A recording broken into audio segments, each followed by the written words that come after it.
Dharma Bites is brought to you by Free Buddhist Audio, the Dharma for your life. Our work is funded entirely by donations from our generous listeners. If you would like to help us keep this free, make a contribution at freebuddhistaudio.com/donate. Thank you, and happy listening. Now, though we've used the expression reflection, which is a bit static, we are not to think of the bodhicitta in purely static terms. What is known in the Mahayana tradition as the absolute bodhicitta, the bodhicitta in its absolute aspect, outside space and time, this absolute bodhicitta is identical with reality itself. And being identical with reality, the absolute bodhicitta is as such beyond change. Or rather we may say it's beyond the opposition between change and non-change. But this doesn't hold good of what is known to the tradition as the relative bodhicitta. The relative bodhicitta is, as it were, an active force at work. And this is why, as I said a little while ago, I prefer personally, if I have to translate the term bodhicitta, to speak of it as the will to enlightenment, bearing in mind that one is speaking, of course, of the relative as distinct from the absolute bodhicitta, the will to enlightenment. But this will to enlightenment is not an act of will of any individual. The bodhicitta is not something which I will. Just as it's not my thought, it's not my will. The bodhicitta is no more an act of anybody's individual will than it is anybody's individual thought.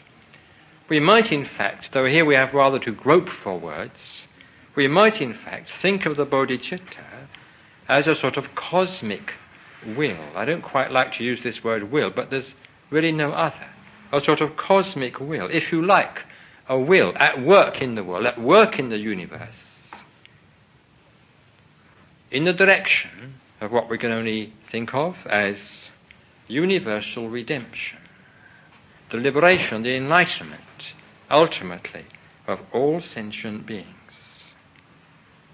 We may even think of the bodhicitta as a sort of spirit of enlightenment, immanent in the world and leading individuals to higher and ever higher degrees of spiritual perfection.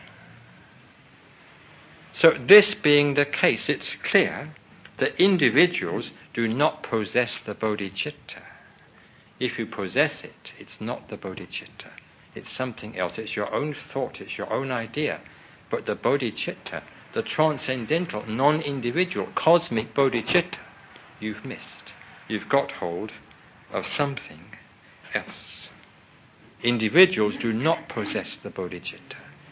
We may say that it's the bodhicitta that possesses individuals.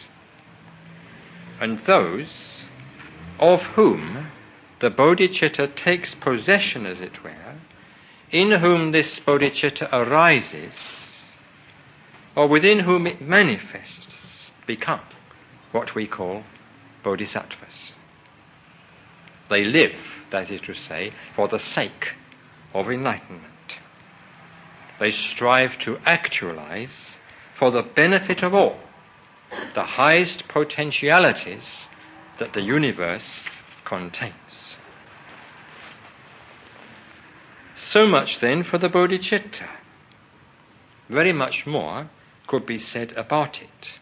Some of the Mahayana sutras, in particular, are never tired of singing the praises of the bodhicitta. I remember that a few years ago when I was in Kalimpong, I was compiling a book on Buddhist canonical literature, the whole field of Buddhist canonical literature.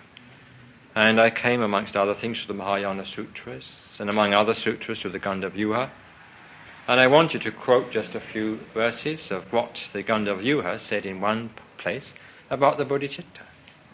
And believe it or not, there were hundreds and hundreds of clauses and hundreds of illustrations comparing the bodhicitta to this, comparing it to that.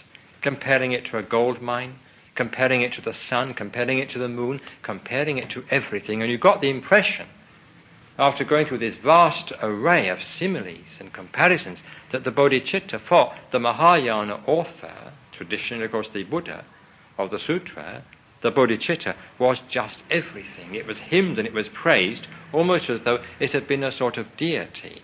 You certainly didn't get the impression of someone's thought or someone's idea, but something vast, something cosmic, something sublime, which descends into and penetrates and possesses people who are receptive to it. Not anything individual, not anything limited in any way. So the Mahayana Sutras, not only the Gandhavyuha, but many other sutras, sing the praises of the bodhicitta inexhaustibly. We hope you enjoyed today's Dharma Bite. Please help us keep this free. Make a contribution at freebuddhistaudio.com/donate. And thank you.